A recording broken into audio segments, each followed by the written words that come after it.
guys, it's Bryony. So I am 23 weeks pregnant today and I thought it might be time to do another little bump date. I said at the beginning I wasn't going to do these regularly like on a 2-week schedule like I did in my first pregnancy because now content creation isn't my main income. But I did still want to do updates every now and then and I had the opportunity to do so this week, so I figured why not. Anyway, before I jump into talking about like my pregnancy, I thought I would just quickly share some fluffy mail that I got. This is from Mini Vivi. And Penny, who runs Mini Vivi, very kindly offered to send me some pads for postpartum, and she sent me a whole selection. I was expecting like just 1 or 2 pads, but she sent me so many, which is just so kind of her, and they look absolutely gorgeous. So I just wanted to kind of quickly show you what I got. So to start with, she also made some breast pads for me. She doesn't sell these herself though, so I'm not going to focus on them too much because you can't buy them.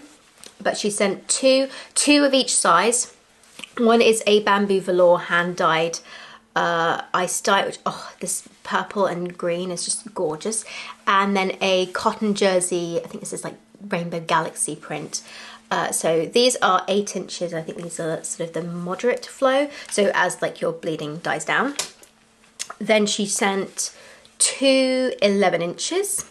Look at them, they're just so stunning. She also sent 2 13 inches. And she sent 2 14.5 inches. I believe she just go one size bigger. She goes up to 16 inches as well. But I said to her I didn't need that big because I'm only petite. But this is be more than enough for me postpartum. I obviously still have some cloth postpartum pads from my first pregnancy with Oren. But can you ever have too much fluffy mail? No. And also the thing that I really noticed is that actually after I didn't bleed too heavily after I had Oren because I had a planned C-section, and I will probably have a planned C-section with this baby too.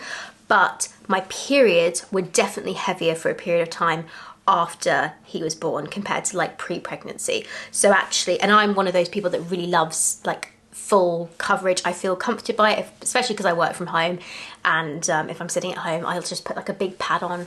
I just want the comfort and the security of knowing you can catch everything, so I will reuse big pads even beyond like postpartum, so it's really good for me.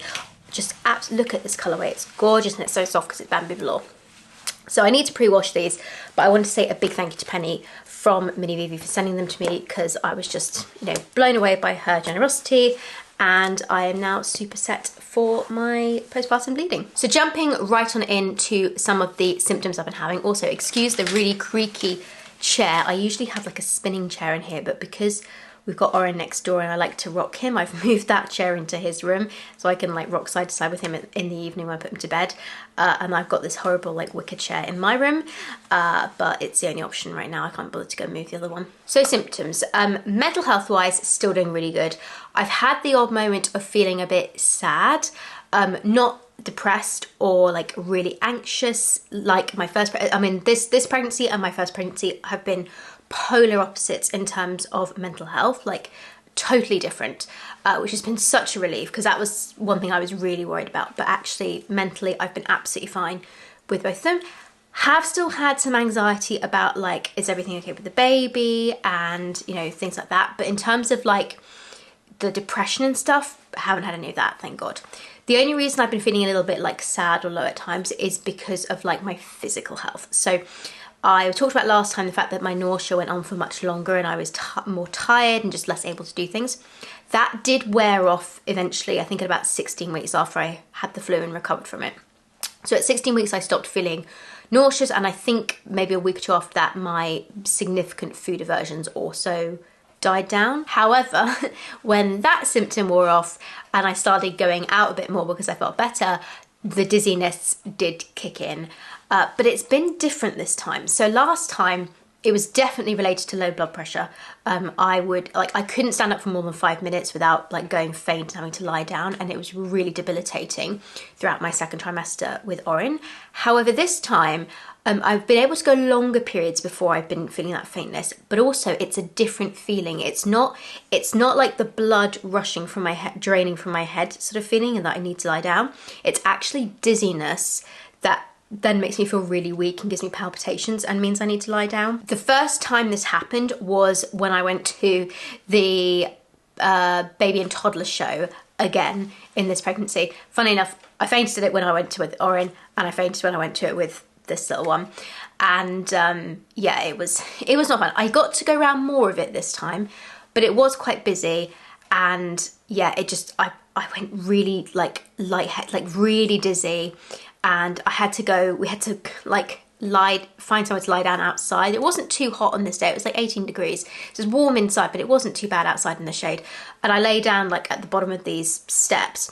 But it was interesting because with Oren's pregnancy, when I laid down, like within 5-10 seconds, I would instantly start feeling better. Like the blood would go back to my head and I'd start feeling all right, and I could sit up, and then, you know, it was annoying, but it wasn't the end of the world.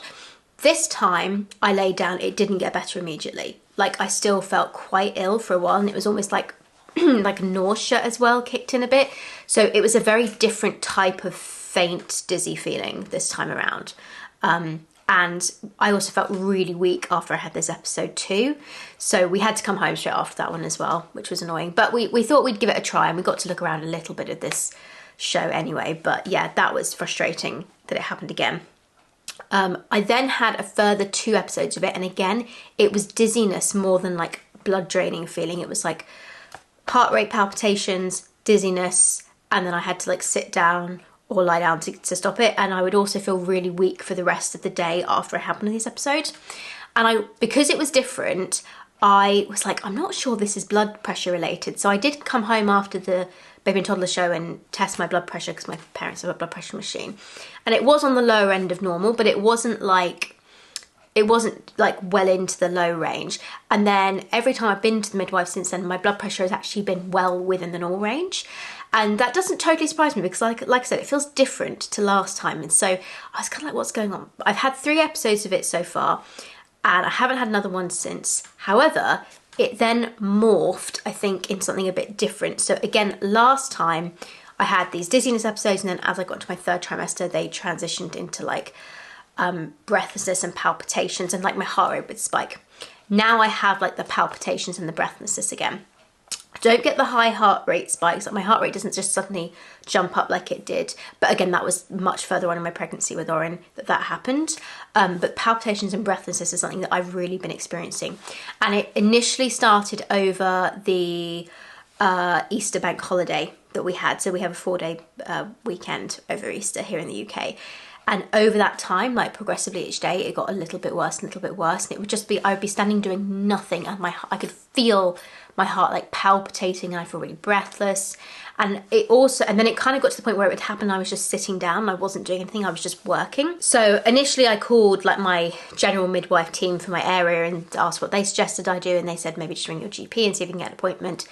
I did contact the GP, didn't get an appointment from them, and so I ended up ringing the maternity triage line, which is what the midwife told me to do if I couldn't get a GP appointment, and said, could I come into the day clinic, which is basically where they can book appointments for you to come and have like some obs done. And she actually said to me, I think you need to come up to maternity triage, but before that you need to go and have an ECG done.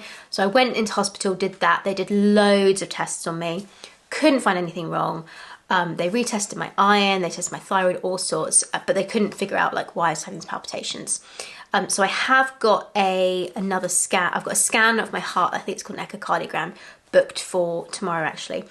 And then they also want to do a 24-hour heart tape. I suspect they're going to come back normal.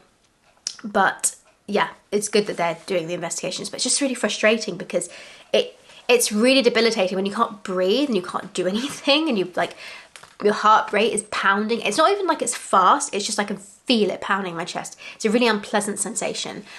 So basically, physically, it morphed from the fainting, dizzy spells to this palpitations. But before it did that kind of transition, I decided to get this Lingo device, which is basically a continuous glucose monitor, to see if maybe the dizziness was because of low blood sugar. Because I was trying to rule them out. I was like, if it's not low blood pressure, could it be blood sugar? Is it that like my blood glucose is getting very low and that's what's making me feel dizzy? And the midwife did say it might be because of that, so just to kind of keep snacking and eating, which I was doing, but it wasn't stopping it. So I thought, well, I'll just invest in like the 2-week Lingo plan that you can get for this. This is basically by Abbott, which is the same company that make the Libra. The annoying thing about Lingo is it only works with an iPhone, so I did have to borrow my mum's phone for a while. But I've worn this for over a week now, and there doesn't seem to be any link between my dizzying or palpitations, whatever spells, and my blood sugar. My blood glucose actually is relatively stable, which is good. So I've been able to rule that out at least. I'll probably take this off in the next day or two. But I felt like that was worth doing just to kind of get some answers to see if it could have been my blood glucose or if I could at least rule that out, which I have been able to do. So, you know, I haven't had a dizzy spell, of course, since I got it. But as I said, it moved into this sort of more like palpitation, breathlessness type thing, which is a bit different. So at the moment, it's like the palpitations and the breathlessness that I'm trying to get on top of. And one thing that I did notice was that any time I mentioned it to a midwife, they immediately started checking my iron levels. My iron levels, by the way, come back normal every time. I don't know what level they're at. I haven't asked specifically, but when I went to hospital, they checked them. They were fine. When I called the midwife, they would look at the levels from the last time I was tested and say it was fine. And just, I was like, why do they keep looking at iron? And then I looked up what iron deficiency in pregnancy looks like, what symptoms it can have, and I was like, oh my god, I have like 90% of these symptoms, but apparently my iron levels are fine. I don't know if they are testing for my ferritin level at the same time as iron, because from what I understand, your ferritin level often shows as low before your iron levels show as low. And also, ferritin is produced or stored or something in the liver. It's to do with the liver, and my liver doesn't work properly because of my history of Lyme disease. So there's a very good possibility that that's what's causing the problem. So when I read up about that, I decided, you know what, screw it. I'm going to go and get a pregnancy multivitamin, which has a good amount of iron in it, which I did. I bought the Boots one. I think it's got 14 milligrams of iron in there. And I was like, you know what, I'm just going to try taking this daily and see if it makes any difference. I have taken it now consistently for 3 days. I also had some iron tablets left over from my last pregnancy because it wasn't until literally like the last couple of weeks that my iron levels finally dropped below the level they wanted them at, that they finally prescribed some for me. So this was a ferrous sulfate tablet. This is 200 milligrams, so it's much higher than the one that I have in my multivit downstairs. But I thought but this technically expired last year, and so I don't remember, it's probably fine, but I don't want to really take that. But I was like, okay, let me try taking this multivit and see if it makes any difference whatsoever to my breathlessness and my palpitations. And I feel like it might have done, actually. I don't think they have been as bad the last couple of days, but I'm only, like I said, 3 days into taking it. So I'm keeping my fingers crossed that it might be that it is an iron issue. And to be honest, I'd rather it was that, because that is something that I can fix. That is something that I can take a tablet for, rather than have it, like, I don't want it to be, you know, a problem with my heart or something else, or something that they don't know about. I'd like it to be an issue that is solvable so I can have like a reasonable rest of my pregnancy. But yeah, just frustrating that my iron levels seem to be normal. I have also debated whether I should go back to my Lyme disease doctor and ask her whether she can A, do the test. It'll be very expensive because she's a private doctor, and B, whether my iron levels need to be higher in pregnancy as a result of previously having Lyme disease, because you really need Lyme specialists to advise on this stuff, because most doctors haven't like dealt with chronic Lyme patients before. So I probably should go back to her if this doesn't work. But I thought, first of all, I'll try taking the multivix. It's a lot cheaper than paying for an appointment with her and then blood tests and further appointments, etc. But I will do that if this doesn't work, because I said I'm only 23 weeks pregnant and I've still got a couple of months to go, and I'd quite like to not be miserable the rest of those months if I can possibly avoid it. But as I said, my plan for now, continue taking this multivitamin, and then also ask at my next midwife appointment if they can check my ferritin levels along with my iron levels, or if it's something they just automatically do and they weren't telling me about that, and if they're normal too. But either way, I just felt like I had to try something, you know. But otherwise, apart from those sort of annoying symptoms, physically doing okay. I haven't really had any pain anywhere, which is, again, the same with Orion. I did start going to pregnancy yoga when I was 18 weeks pregnant, and that's something I do every Thursday evening, which I've been really enjoying. And just kind of, it keeps your body moving and working on my pelvic floor and everything, which I think is really important, particularly going to have had 2 babies. Just trying to stay active and also have something that's like I'm still able to do independently for my own mental health and everything, and that's been really beneficial. So really pleased that I've been doing that. I've also now had my 20-week scan, and everything looked good. And I also found out that I'm having a little girl this time, which really surprised me. I was absolutely convinced I was having another boy. When she told me, I was like, oh my God, are you serious? But obviously very happy news. I'm very pleased. People ask me like, were you worried about gender disappointment this time? I really didn't mind the gender this time around. I know it sounds weird because obviously I talked about having like a really extreme reaction related to my mental health in Oren's pregnancy, but this time around my only concern has been about like, is everything okay, and just a lot more anxiety about everything being okay with the baby. So that was what I was a lot more nervous for with this appointment, and I was so nervous going into this scan, like just felt like heart rates, felt sick, wasn't excited at all. I was just dreading it in a way because I was just so worried they're going to find something was wrong. But luckily everything was good and they were able to tell me I was having a girl, so that was really lovely. So now got to think of some girl names. I've been working on that to figure out what I'm going to call her. I think I know at this point, but I'm not 100% set on it. But yeah, that was a big surprise. I wasn't expecting that. And although I said everything was all right with baby girl, she was measuring fine and everything, the only thing that the sonographer did say to me was that when she was looking at the blood flow to my uterus, she noticed it was a bit on the lower end. When she put it into the machine, it came back at normal, like baby was measuring average for where she should be, and the blood flow was still within like the normal range, but it was at the lower end of the normal range. So what she said to me was, if it had been lower than that, then I would have had to have had some more scans booked in, because in the UK, typically you have a 12-week scan and a 20-week scan on the NHS, and then you don't have any more scans unless they feel like you need to. I didn't have any more with Oren. But what she said is that the midwives will obviously do the fundal measurement where they like measure the height of your bump.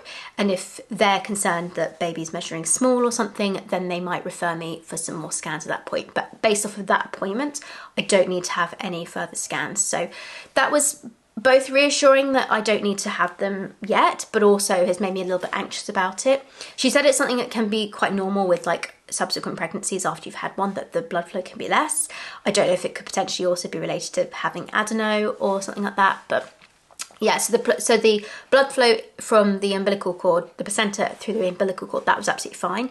It's the blood flow to my uterus that's on the slightly lower end of normal. So yeah, if anyone else had that and can share their experiences, I'd really appreciate it, because I'm trying not to worry about it too much, because obviously there's nothing I can do.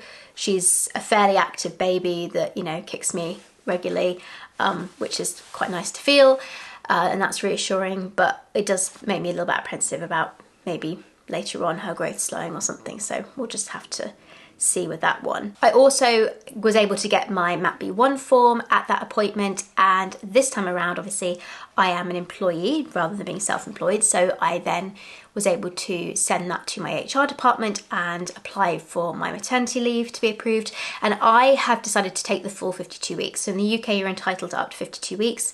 My company has a really good maternity leave policy where even though I've only worked since October, as long as you've worked for more than 26 continuous weeks by the 25th week of your pregnancy, which I have, you are entitled to enhanced maternity pay.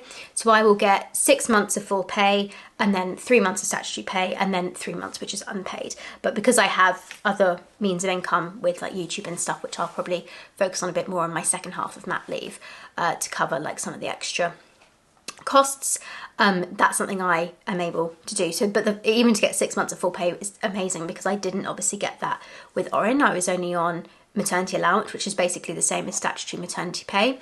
But there's certain restrictions on what you can do. So I was working very part-time using my kit days, like from 4 months on, and I had some pre-recorded videos going out and stuff like that.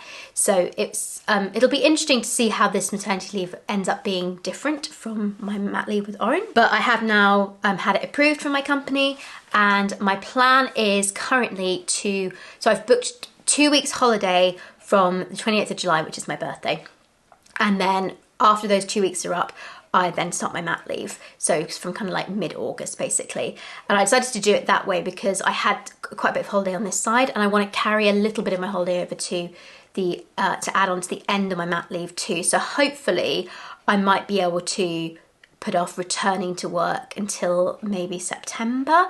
But the other thing I want to do is to return working part-time initially, using my annual leave to cover the additional hours. So that's something else I'm looking into. So it's whether or not I have enough to basically delay it until until September and then do some part-time hours coming back, or if I need to start a bit before that using part-time hours, I'll just have to like work it out a bit closer to the time. But yeah, that is my current plan at least, and so I'm quite looking forward to being able to have a year off work with baby, and yeah, just kind of planning that. The other thing I'm toying with is whether I want to go back working 4 days a week rather than 5. I definitely don't want to do condensed hours, which is an option you have in the UK where you work 8 to 6 4 days a week as opposed to 9 to 5 5 days a week. I don't want to do that. That'd be too much for me. But I think financially I could potentially afford to go down to 4 days a week and then on the 5th day do some freelance work like this, which would just give me a little bit more flexibility one day in the week. So that is something I'm considering. But again, it'll depend on things like cost of childcare, which I won't know until a bit closer to this September because there are some additional funded hours coming in this September. So and I'm planning to keep Oren in nursery throughout my maternity leave so that he has some consistency. But obviously there'll be a year where I need to pay 2 sets of nursery fees for him and for baby girl. And so I need to look at what the price will be for that, and that might also define whether or not I go ahead and request a 4-day work week. And then I also have to actually get it approved by my boss as well. So there's all sorts of maybes, and that's not something I'm sure about whether I'm going to apply for yet or if it's even going to be an option, but it's something I'm considering at this point too. Right, so now that I have shared a bit about how I'm feeling physically, mentally, and also a bit about my maternity plans, let's do a quick bump shot. So as I'm wearing dungarees, I'll just quickly give you a quick shot of my bump in these dungarees, and then I will just take them off so you can see. And then without the dungarees, you can see this is my 23-week bump. I definitely feel bigger this time than I did with Oren at this stage. So yeah, that is my 23-week bump date. I will hopefully get at least 1 or 2 more of these done before baby girl arrives, but I just wanted to give you a little bit of an update of where I am. Keeping my fingers crossed that taking some supplements really helps with this breathlessness and this palpitations, and I start to feel better with that too. And yeah, just chugging along through this pregnancy. The way I'm thinking of it at the moment is that I'm over halfway through this pregnancy and I'm not planning to have any more than 2 kids. So I'm over 3/4 of the way of growing my children, and that's just kind of helping me remember like this will end, and you know, even if the rest of my pregnancy is really tricky, it's not going to mean that like I'm going to be ill afterwards. It's just something we've got to get through, and I love my babies when they get here, so it is what it is. Definitely have a much more positive mind frame this time around. But anyway, guys, thank you so much for watching. Do please subscribe, and I will see you soon. Bye, everyone. Hope you have a great day.